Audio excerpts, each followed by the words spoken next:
All right, what's going on, family? Welcome to another day of Read Rich and Righteous, Spiritual Secrets to Mastering Money Manifestation in Your Mind. Happy to have you here. I hope you had a great weekend. We have a full week in store. Even though it's a holiday week, we are going to be pushing through every single day. Every single day. I think my flight uh, is after I'm actually on the West Coast right now, and so uh, I'm up at 5:30. I'm up at 5:30, and I know some of you are West Coast folks too. So that means a lot for you to be here. I know Kazi is West Coast, and I see some other West Coast friends. I see Adisa out here, and then she's what Central Standard Time or CST, yeah, UPST too. So yeah, got family members up at 5:30. That means a lot. For those of you joining us for the first time, excuse me. For those of you joining us for the first time. Uh, we have been on a 4 week journey to read Rich and Righteous. The reason why we're doing this is to make sure that we stay in an abundance mindset and a wealth consciousness, even though the collective consciousness is talking about scarcity, talking about recession, and things of that nature. So we're going to be together for about 4 months, all the way through March, reading about 3 to 5 pages of Rich and Righteous every single weekday at 8:30 a.m. Eastern. So if you're just joining us for the first time, every single weekday at 8:30 a.m. Eastern Standard Time, please set a phone alarm, just so you have the phone alarm going off. If you can't make it for whatever reason, you need to hit snooze for whatever reason, that's okay. But I encourage you to be here because just the live experience in the community that we've created has been amazing. We've had up to 400 people on Instagram and YouTube together, and that audience just keeps growing. And that means that we're reaching more people with this message of wealth consciousness and recognizing that one, you are a child of God, and that two, abundance is your birthright. So we talk about money in a completely different way. We call this financial spirituality. Financial spirituality is exploring the who you are in God and who God is in you, and then your relationship to money from there as a stored energy, right? And whereas financial literacy is typically just telling you how. So financial spirituality focuses on the who you are, right, in relationship to this energy that we call money. And financial literacy is like, here's how you do this, right? Here's how you buy stocks, here's how you buy real estate, etc. So our goal is to combine the two, right? To combine the heavenly and the mental realm with the earthly material realm so that we can navigate. And that's what it means to be rich and righteous, okay? And so I am on a mission to create the wealthiest family in the world.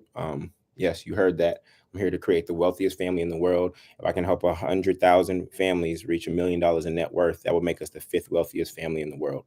And so I do that through this reading, through this consciousness, through this space that we're in called Read Rich and Righteous. I also do that through the multifamily movement. And so I'm just happy to have you here. And I know that our abundance starts in our mind.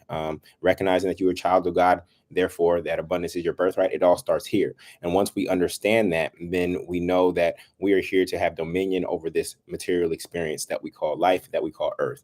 The reason my first the physical asset that I go after first is real estate is because God's first gift to land, God's first gift to man before life was land. God's first gift to man before life was land. So this is why I've started out in real estate as the asset class that I focus on. Okay. So the first type of real estate that we need to master and command and have dominion over is our mind, right? Between these two temples right here. If you look in the Bible, when they talk about temple, your body is a temple. When they talk about temples, they're not talking about physical buildings. God does not dwell in temples made by the hands of man. Scripture says it. It's talking about these temples right here. Be ye transformed by the renewing of your mind. Your body is a temple. Jacob wrestled God where? Jacob wrestled God and saw God's face where? Peniel. Peniel. Go read Genesis chapter 32. Jacob named the place where he wrestled and saw God Peniel. Of all the places in name, all the names he could have named that thing, he named it Peniel. Now everybody point to your pineal gland. It's right here. It's right here. You think that's a coincidence? No, that is not a coincidence. So we are talking about the power of our mind and how to create like our mother, father, God, right? And so that's what we as children of God, as also creators, must understand. And once we understand that, then we can manifest anything that we desire. And we are here to bring heaven on earth. We are literally here to bring heaven, which is our mental experience of life. It's the highest version of life that we can imagine for ourselves and others, right? down into the material realm, which is earth. We're here to bring heaven on earth as it is in heaven. It's called the law of correspondence, and we're going to explore that today, actually. Okay, so we are on page 99. We are on page 99. We are about 1/4 of the way there. Okay, so it's been about 4 weeks, and we are the book is about 400 pages. So we are 25% of the way done with this journey. And like I said, based on how this is going, shoot, when we get to March and we finish, we might just start all over again. Because how do you reprogram the subconscious mind? You reprogram the subconscious mind through repetition, through repetition. So given that we may start this journey all over again, right? So excited to have you here. For those of you who are joining us for the first time, like, what the heck are we doing? We're reading Rich and Righteous: Spiritual Secrets to Mastering Money Manifestation in Your Mind. You do not have to have the book to join us on this experience. But if you would like to get the book, you can go to moneyandmanifestation.com. In fact, let me put that in here. You can get the book at moneyandmanifestation.com. And when you buy the book, you get 5 copies. It is $100. I'll let you know that it is $100. Okay, but you get 5 copies, one for you, 4 for you to give away to other people. Why do I do that? Because the act of buying this book alone is an act of abundance. It's switching you from I don't have to I do have. And not only do I have for myself, I also have for others, right? And so you give the 4 books to other people. That puts you in a state of giving. As you give, so you shall receive. So if you ever want to stimulate your personal economy, stop hoarding. If you ever want to stimulate your personal economy, the way to do that is by giving. By giving. So I immediately put you in a state of giving, and I'm giving you something that is actually worth more than $100 to give away. Why is this book worth more than $100? Why? Because this $100 is basically fish, right? This book is teaching you how to fish, but not how to fish with your body, because many of you are in the rat race because you're trading time for money. This book teaches you how to fish with your mind, how to use your mind to manifest more of this. But as the rich and righteous, we don't just seek more money for the sake of having more money in a bank account. We seek to receive more money so that we can give more. That's the difference between the rich and the righteous and those who are seeking money for selfish reasons. Okay, the rich and the righteous, we seek money, right, in order to give more. And many of you are givers. Many of you are givers, and we're going to talk about this later. Many of you are givers, and what's frustrating you about being a giver is that you haven't learned how to receive. And receiving is a muscle that you must develop in the same way that you've developed your muscle for giving. If you want to give more, guess what, family? The secret to giving more is that you have to learn how to receive more.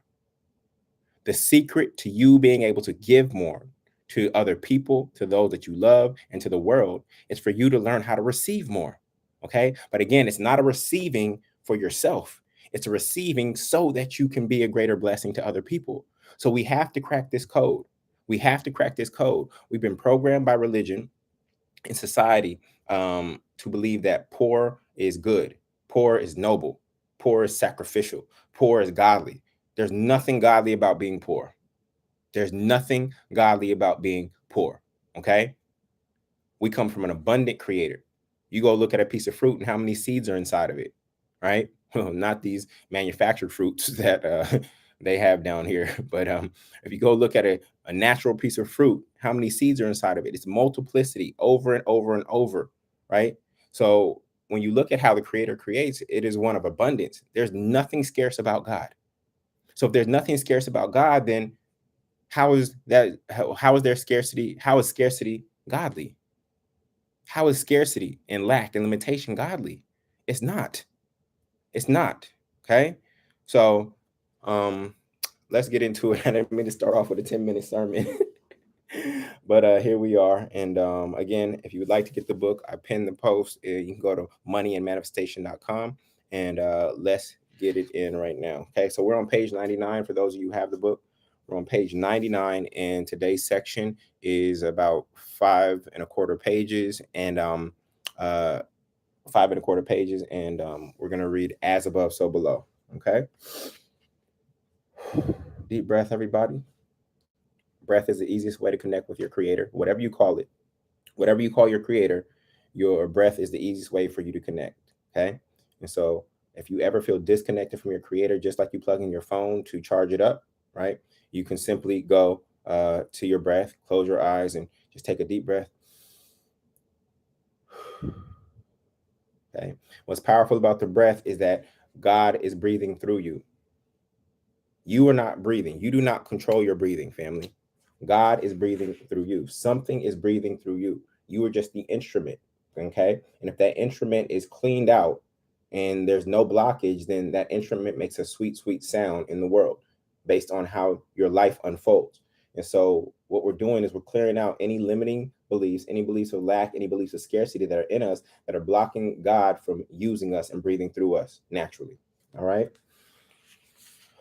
Yes. If you, I keep forgetting that, but thank you all to all my family in the chat. If go ahead and like this video on YouTube or Instagram, that will get the algorithm to kick out in our favor. It costs you nothing. It costs you nothing to be here. It costs you nothing to click that. So go ahead and click the like button, and then on social media, follow. Follow. You can click my name and click the follow button, and that will make sure that you're notified when we go live. But again, we're here 8:30 a.m. Eastern Standard Time every single day, every single weekday. All right. So here we go. We're on page 99, as above, so below. Okay. Thy kingdom come, thy will be done on earth as it is in heaven. Matthew 6:10. Heaven is our mental experience of life, and earth is our material experience of life. Okay. Heaven is not some place you go to after you die, family. Heaven is your mental experience of life. It's the highest version of life in yourself that you can imagine. Okay. And our job is to bring heaven on earth. Our work is to bring heaven on earth. This means that the best case scenario in our minds matches what we are actually experiencing in our lives. When the best case scenario in your mind does not match what you're experiencing materially, what does that feel like? It feels like hell. The more distance between the best version of yourself and the best version of your life and what you're actually experiencing, the more hell you experience here on earth. We are trying to match those frequencies, and that's why we are tapping into the law of correspondence, which is as above, so below. We become a vibrational match until there is a visual match. We become a vibrational match until there is a visual match. Manifestation is the skill of holding a thought in mind until mind and matter match. So there's no longer a time gap. I'm going to repeat that again because people talk about manifestation so freely, but they've never had a definition. Manifestation is the skill of holding a thought in mind until mind and matter match. So there's no longer a time gap. Okay. The two have become one. They have married. Our work is to tend to the temple of our mind, for that is where our highest thoughts dwell. All right. Second paragraph. First Corinthians 6:19 says, do you not know that your body is a temple of the Holy Spirit within you, whom you have from God? There is a reason we call the sides of our foreheads what? What do you call the sides of our foreheads, y'all? What are the sides of our foreheads called? I want you to point to it. What do you call this? You think that's a coincidence? That the sides of your foreheads are called temples? You think that's a coincidence? You don't even have to go to a temple on Sunday. You can just go within here. You can go within right here anytime you desire. Okay. When people take the Bible literally, they start doing funny stuff, right? So when Jesus says, go into the go into the closet and pray in secret, you think he really meant go into a closet? See, when the Catholic Church took the Bible literally, what did they start doing? They started creating prayer closets. That's not what it meant. So for those who look at the Bible and they take it literally, they miss the mark. And when you miss the mark, what do? You sin. That's what sin means, is to miss the mark, because you looked at the letter of the word instead of the spirit of the word. So we know that we are talking about this temple here. This is how Jesus could tear down a temple in 3 days and rebuild it. You can reprogram your mind in 3 days just like that. Wasn't talking about a physical structure. Wasn't talking about brick and mortar.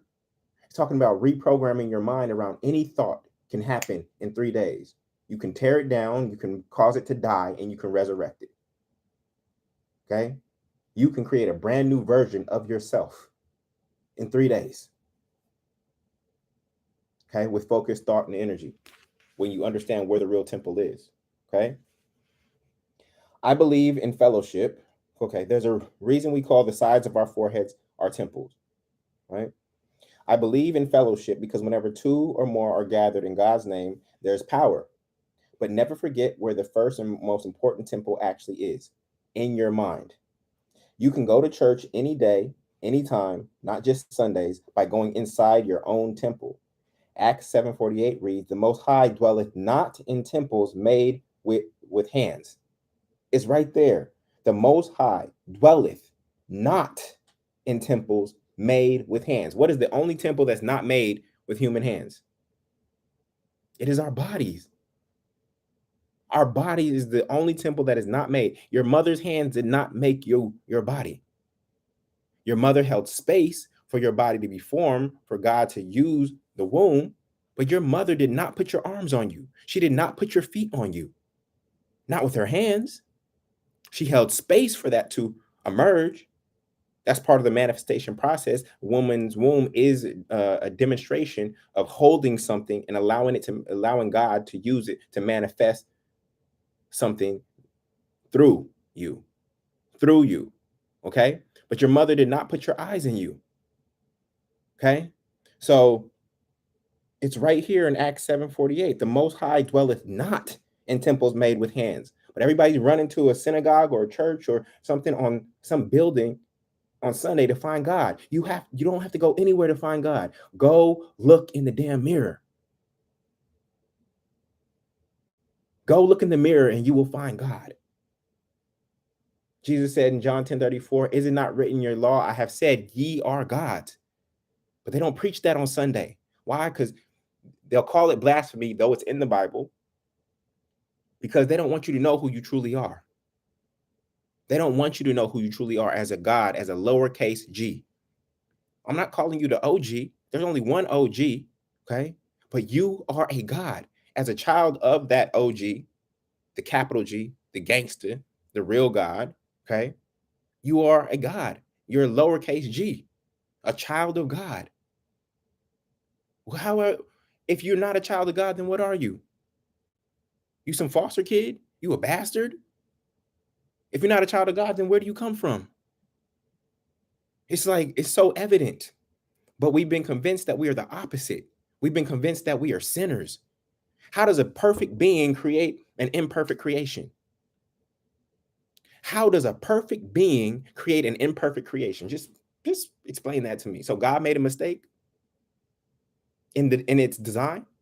And if God did make a mistake, why would you blame the creation for the mistake of the creator?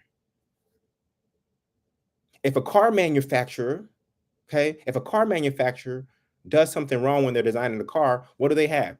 A recall. They have a recall.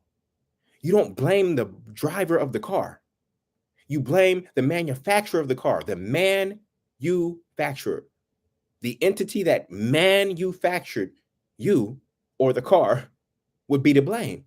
But somehow they've twisted it to say that you are the sinner, but somehow you were born from this perfect entity. I just need you to use your logic right now, family. Use your temple. So they convince you that you are a sinner so that you have to go through them to be freed from your sin, that you have to go through some entity outside of yourself to be freed from your sin. I'll show you that you know how to forgive sin. Forgive us, forgive us our sins as we what? As we forgive those who sin against us. Yeah, it's right there. You can forgive sin. And again, sin only means to miss the mark. And we miss the mark in our thought. We miss the mark in our thought. You have the power to forgive sin. It wasn't just one being that came to this earth that had the power to forgive sin. It's right there in the Lord's Prayer. Forgive us our sins as we forgive those who sin against us. That's you forgiving sin.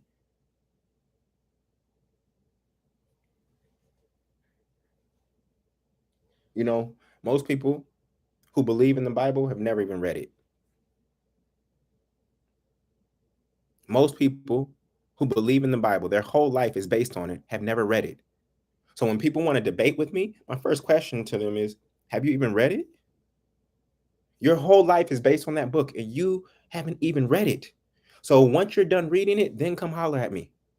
You've cherry picked scriptures that your minister cherry picked to teach you to keep you in control.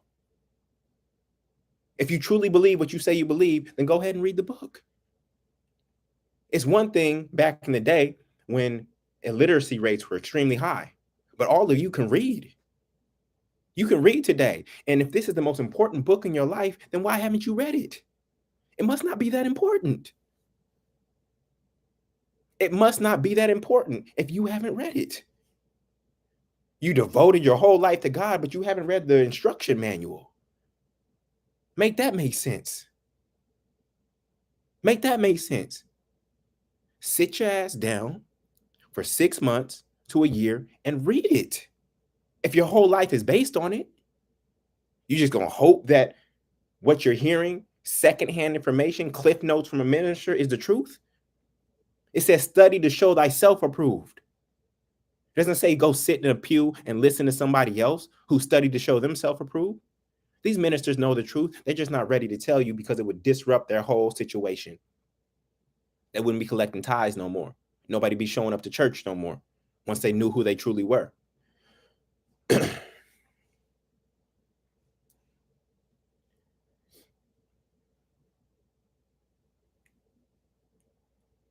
Acts 7:48 reads, the Most High dwelleth not in temples made with hands, not in temples made with hands. Consciousness or your awareness of God in you is your temple. All right. And the two or more that must gather aren't just people.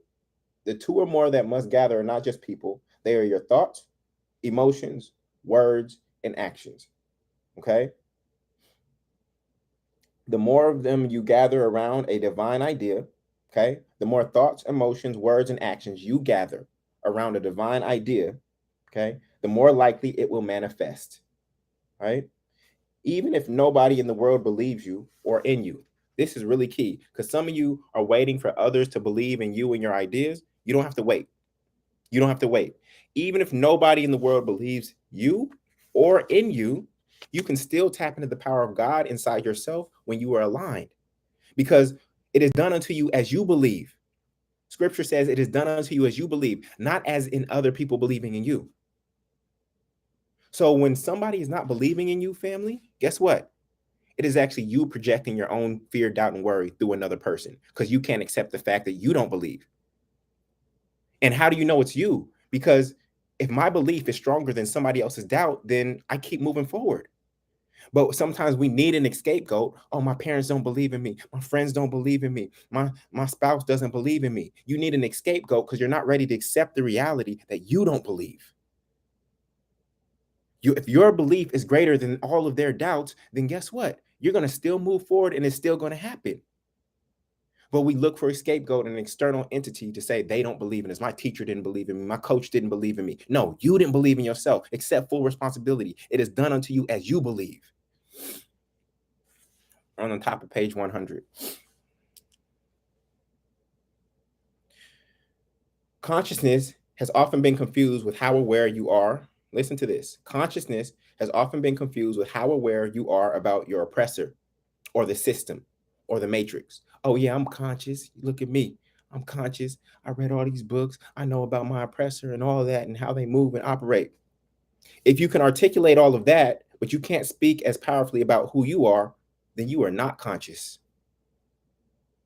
You can tell me what the white man did. You could tell me how the system works. You can break down the matrix. You can break down all these things outside of yourself, but you can't tell me how you work and who you are. You're not conscious. You fake woke. What if you just directed all that energy and that thought into understanding who you were?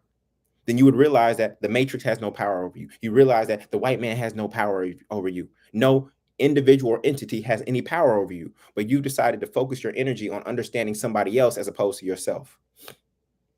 You're not conscious. I don't care how many statistics you could cite, etc. You're not conscious. Who are you? Well, nah. You still are a victim. Woke is not being able to point out the 101 ways your oppressor oppresses you. Woke is not. I don't know where I was when I wrote this. Woke is not being able to point out the 101 ways that your oppressor oppresses you. That is not woke. That is not woke. Woke is awakening to the God in you that knows that no individual, group, institution, past event, or current condition has more power over you than you do. That's what it means to be woke. Knowing your perceived external enemy is cool, but knowing yourself is even better. If you were truly aware of who you are, you would never blame your condition on someone or something else. Any change that we are going to make in the outer world has to come from within first. If I'm going to change the world, I need a world of change in me. I'm going to repeat that. If I'm going to change the world, I need a world of change in me. Change comes from me going within and tapping into the highest thoughts or truths about God, life, love, health, and wealth that I can. To get what you want, you don't have to change anyone else's mind but yours. To get what you want, you don't have to change anyone else's mind but yours. Stop trying to convince people and change people. All you have to change is yourself. You can't be woke and broke at the same time. You can't claim to know it all and not have it all. Sorry, y'all. I know some of y'all in your 101 ways and the oppressor oppresses me stage. That's okay. I'm here to shake you up a little bit. But I'm gonna repeat this. You cannot be woke and broke at the same time. You can't claim to know it all and not have it all. Because if you knew it all, you would have it all. But obviously you don't know it all. Okay. If you are genuinely aware of how the world we live in works, then you must know how to play the game as well. Last paragraph on page 100. In the temple of your mind as a divine temple, in the temple of your mind is a divine template. In the temple of your mind is a divine template. But there is also temptation inviting you to be less than you truly are. The bad news is that your inner me is your main enemy. The bad news is that your inner me is your main enemy. The good news is that your inner me is also how you save yourself. The bad news is that your inner me is your main enemy. And the good news is that your inner me is also how you save yourself.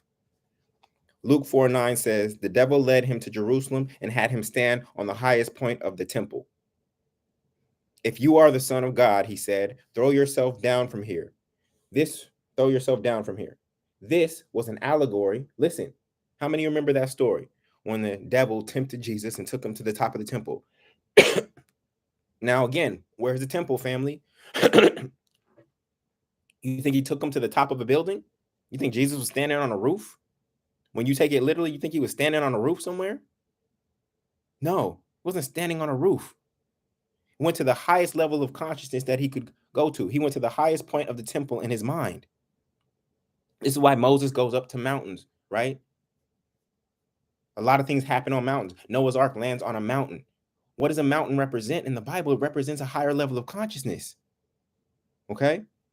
So this was an allegory for Jesus elevating to Christ consciousness, which is the highest level of spiritual understanding, the highest point of the temple. It's not a physical building. It was the highest level of spiritual understanding, where one recognizes that they are a child of God and that they don't need to prove their lineage to anyone or defend themselves against the lower part of who they are, which is personified as the devil. The truth needs no defense. The real conflict is within us all, though it manifests externally in our individual and shared experiences called life. There is no devil, family. Another scapegoat. There is no devil. Actually, there is a devil, but it's inside of you. There's no entity outside of yourself trying to tempt you to not be yourself. The devil is inside you. If you look at the word devil, what is it backwards? What does it spell? When you look at the word devil backwards, what does it spell? It spells lived. So when you are being led by the devil, you are living backwards. When you are being guided by the lower nature within yourself, which is the devil, you are living backwards. We want to be living upright. We want to be living forward. We want to be righteous. But when you are being guided and led by the devil inside of you, not outside of you, okay, you are living backwards. A lot of you are hustling backwards right now, trying to get you to not even hustle. We're trying to get off of hustle and we're trying to get to alignment. We're trying to get off of using the body and limited resources like the body and time to manifest and create heaven on earth. And we're trying to get to the power of our mind. Oh, the devil made me do it. No, your lower nature, you succumb to your lower nature.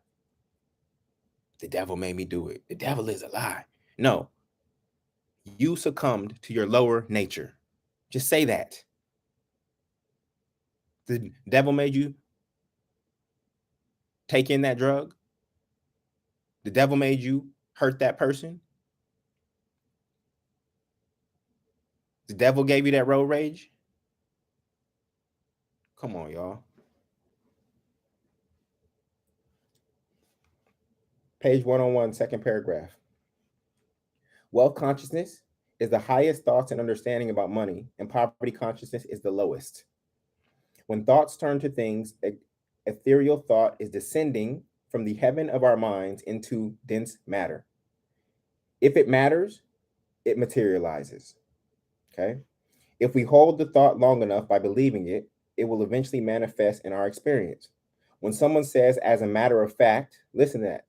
When someone says, as a matter of fact, they literally mean that matter formed from them believing in something others thought was fiction until it turned into fact. I'm going to repeat that. When someone says, as a matter of fact, they literally mean that matter formed from them believing in something others thought was fiction until it turned into fact. When something slips your mind or you forget, you were for it, but you didn't get it because you were not able to hold it long enough for it to take root. You see how these words in the English language actually reveal the nature of what's actually happening?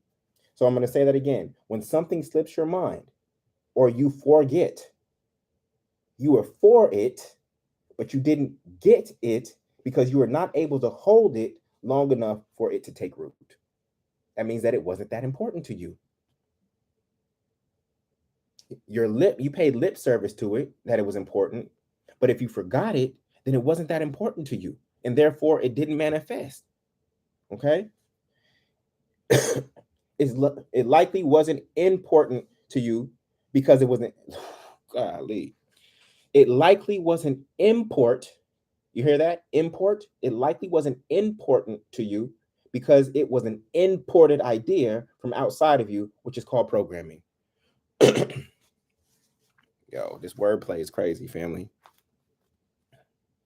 It likely wasn't important to you because it was an imported idea from outside of you, which is called programming. It was an imported idea, therefore it wasn't important to you. The most important ideas are going to come through you as divine download. They're going to be unique individual ideas for you. What do you want to export into the world from within you? What do you want to export into the world from within you? Your wealth will come from what you export, create, and give to the world, not what you import, consume, and receive. In the consumer-based society, most people's imports are greater than their exports, and their self-worth is based on what they consume. However, your net worth only grows based on what you create. Your net worth only grows based on what you create. As children of the Creator, we are meant to be creators too. but we've been programmed to be consumers. We're on page 102 now. The most dangerous thoughts are the ones that we can't see, that were programmed and imported into us at an early age. They are now subconscious and deeply rooted, and they manifest naturally. Children believe anything, hence the Tooth Fairy, Santa Claus, the Easter Bunny, and the Boogeyman. Their belief is greater whether what they have been told is based on truth or lies, because their innocent mind can't tell the difference. Thankfully, through true consciousness, we can tear down the temple as Jesus did and rebuild it on a stronger foundation using beliefs, which are the building blocks of our lives. Beliefs are the building blocks of our lives. Okay? We are reading Rich and Righteous, Spiritual Secrets of Mastering Money, Manifestation in Your Mind. See, a lot of people have come in just recently. Thank you to everybody who is sharing. We're almost back up to 400 people. If you'd like to get the book, it's at moneyandmanifestation.com. We're reading 3 to 5 pages a day, every weekday at 8:30 a.m. Eastern Standard Time. So set a phone alarm to join us here on Instagram or YouTube at 8:30 a.m. Eastern Standard Time every single weekday. Okay, we're on page 102. All of my success is spiritual and mental. It's hard to own physical real estate when you don't own your mental real estate first. I had to break free from the programming of the detached single family home with the white picket fence, a nuclear family, and a dog named Lassie in order to see real estate as a legitimate asset. Your mental real estate is the soil of your mind in which others have planted all kinds of seed thoughts, some by trusted loved ones who meant good, and some by trespassers who meant to do you harm. You have to walk your land and uproot any belief bearing bad fruit in your life. You have to walk your land. You have to go explore your own mind. Every single thought that was planted, even if it was planted by someone who you love and loved you, they could have meant well, but that thought is not serving you. So you have to go walk the land of your own mind. You have to go walk your mental real estate and question and examine every belief and thought that was planted in you. It is arduous work. That is not easy to do, but it's one of the most powerful things that you can do, because that's how you reprogram your mind. As Jesus said in Mark 13, 1-2, as Jesus was leaving the temple, one of his disciples said to him, "Look, teacher, what massive stones, what magnificent buildings. Do you see all these great buildings?"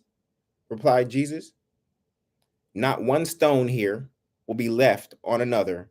Everyone will be thrown down." Now, I need you to take that out of the literal. We're not talking about buildings. We're talking about the building blocks of your mind, which are beliefs. Not one stone will be left standing. This is what it means to walk your mind, because you were helpless from 0 to 7. Before you could consciously think for yourself, you were helpless. And even from 7 to in your 30s, many of us are still being programmed by society. All these little songs and rhymes. First comes love, then comes marriage, then comes the baby and the baby care. Like, all these things are programs. These songs, these images, these TV shows. That's why they call it a TV program or a radio program. All of these things are programs. Religion, programs.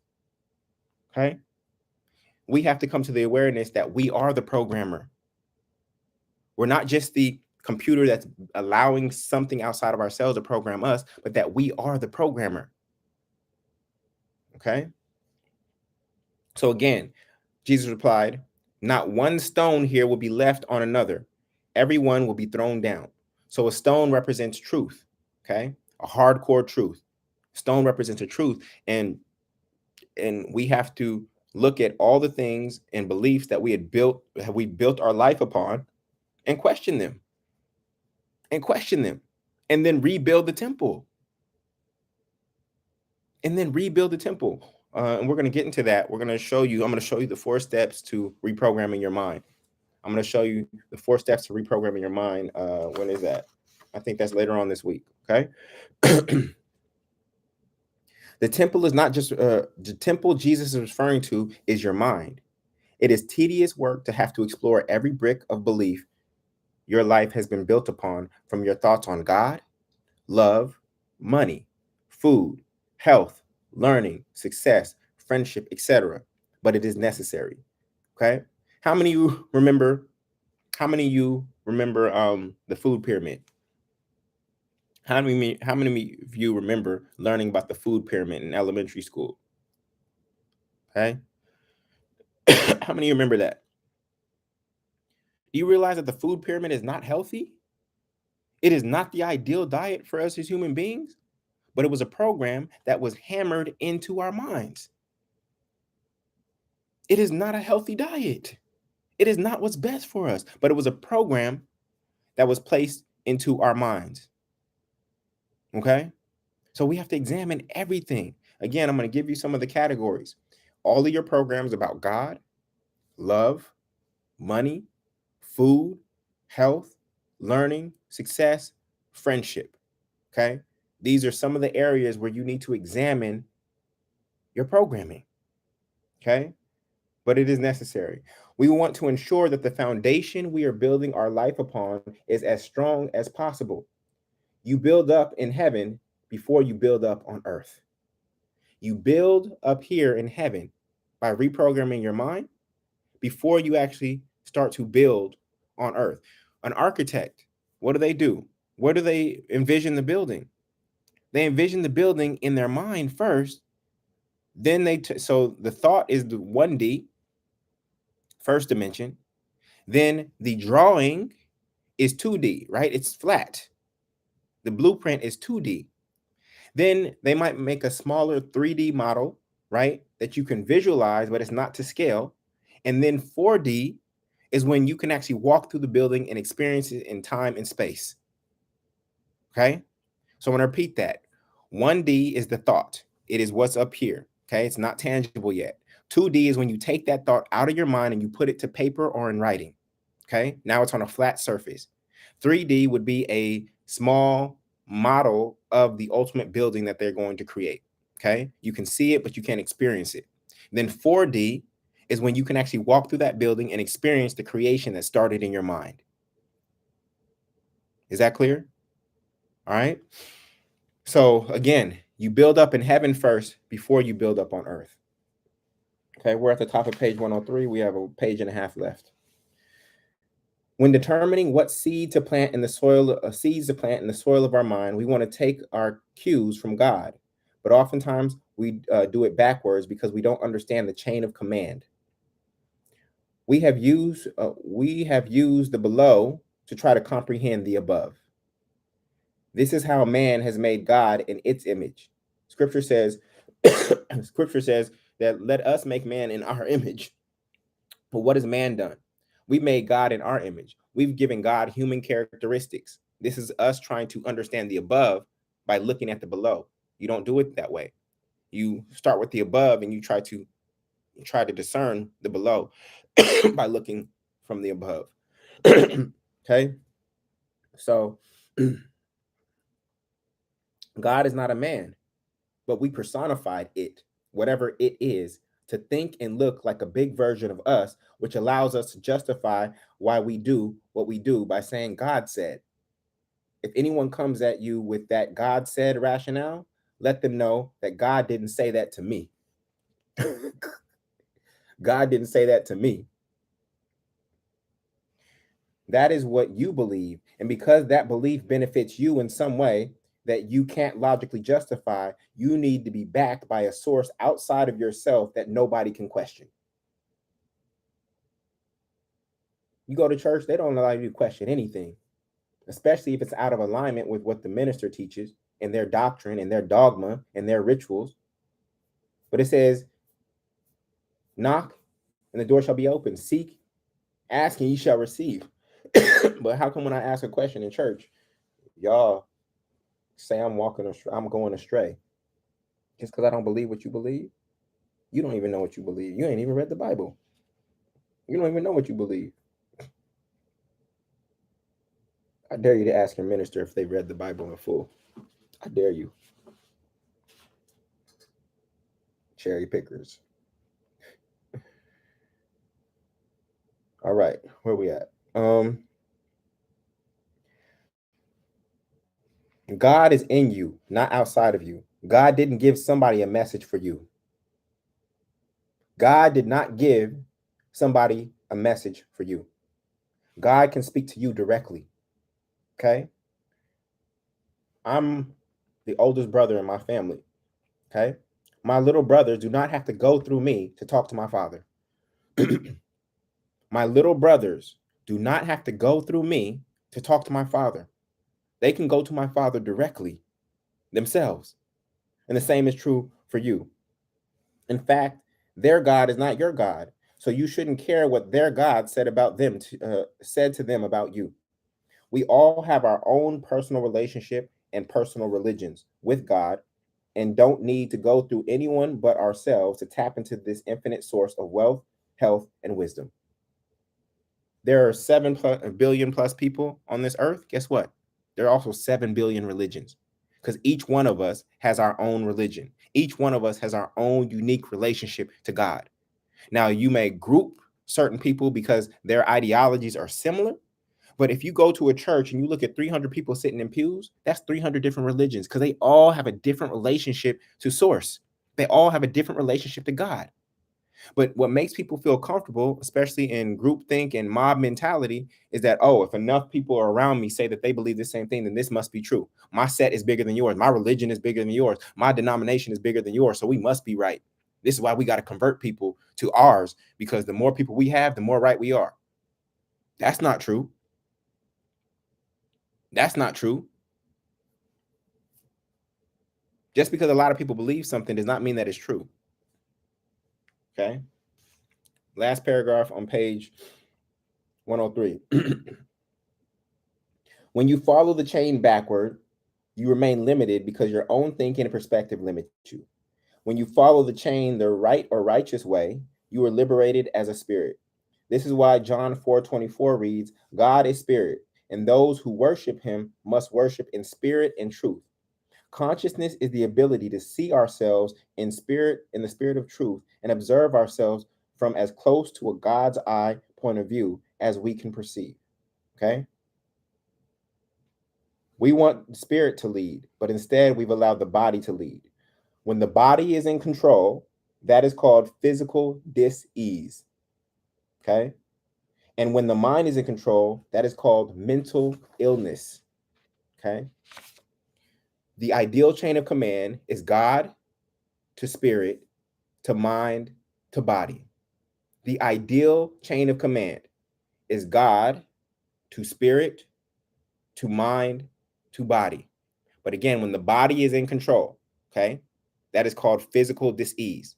Somebody is dealing with cancer or something like that. That's physical disease. The body is now in control. It is at the helm. Okay. And then when somebody's mind, when they have no control over their mind and their mind is just running rampant, that is called mental illness. Okay. That's called mental illness. We have to reclaim the right chain of command, which is God to spirit to mind to body. God controls the spirit through inspiration, intuition, and insight. Spirit controls the mind through thought, meditation, fasting, and prayer. And the mind controls the body through energy and emotions, electromagnetic motions. When we individually and collectively follow this divine order, we will experience heaven on earth. Our work is to master the mind's ability to receive divine downloads and consciously create so that below perfectly reflects above.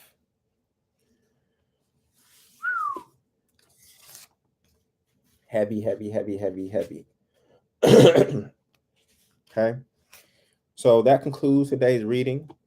What I would love for you to do is I would love for you to share your greatest insight from what you heard today, what you drew from today's reading.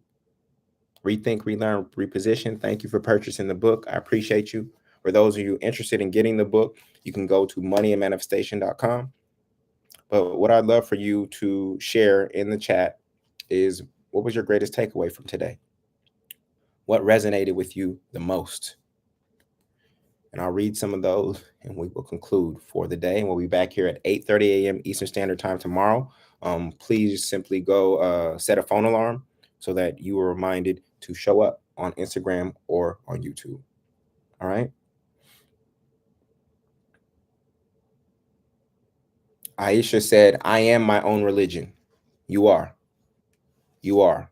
You have your own belief system about God. You have your own personal relationship. The chain of command, Amanda, is spirit, a God to spirit to mind to body. Okay. TYD, the broker, said it's time to reprogram and believe in self. That pretty girl said, question your pastor or realize that you are the pastor. Cool. Reverse these programs. I can go to God myself and he talks to me directly. The temple is in my mind. The devil is you living backwards. I am the programmer and following the right chain of command. Your wealth will come from what you export into the world, not what you import and consume. Beautiful, beautiful, beautiful. Those are all great revelations. So thank you for capturing that for everyone. Thank you for being here again and again and again. I know some of you, I've seen some familiar names. Some of you have been here for weeks now, and it's been absolutely amazing to be on this journey with you. I'm so grateful, so grateful. And so with that, again, we'll be back here at 8:30 a.m. Eastern Standard Time.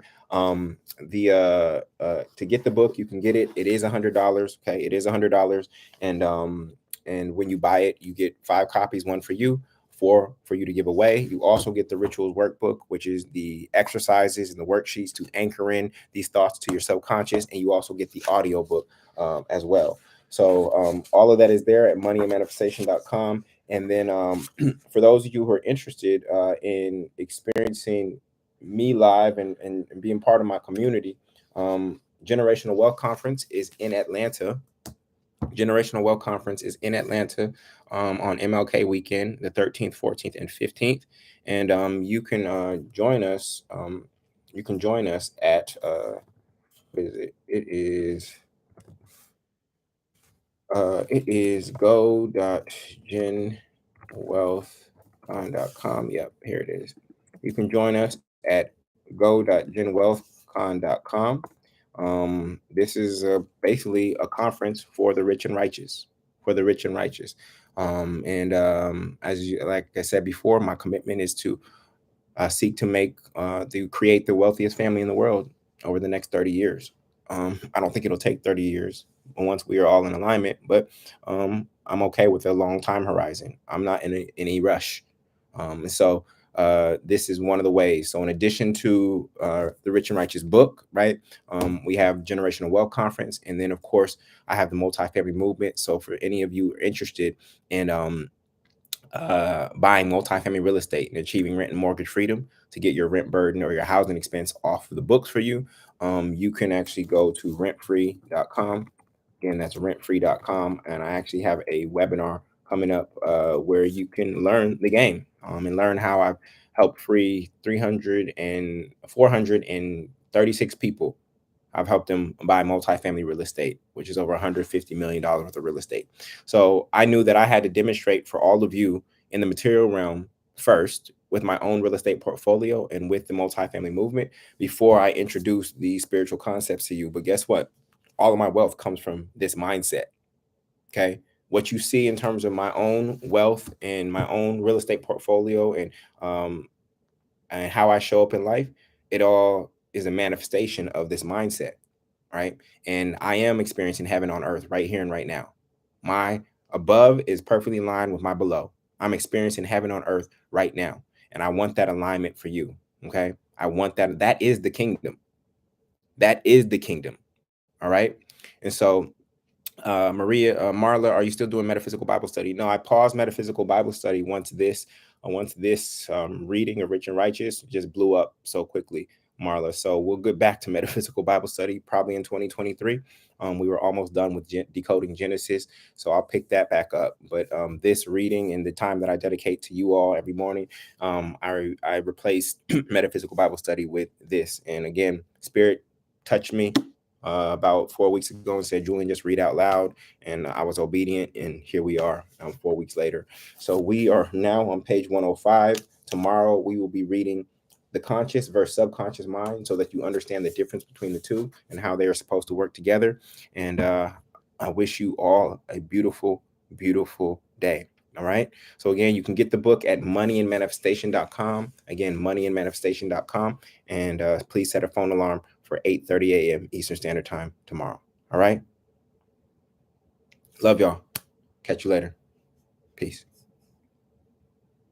You're welcome.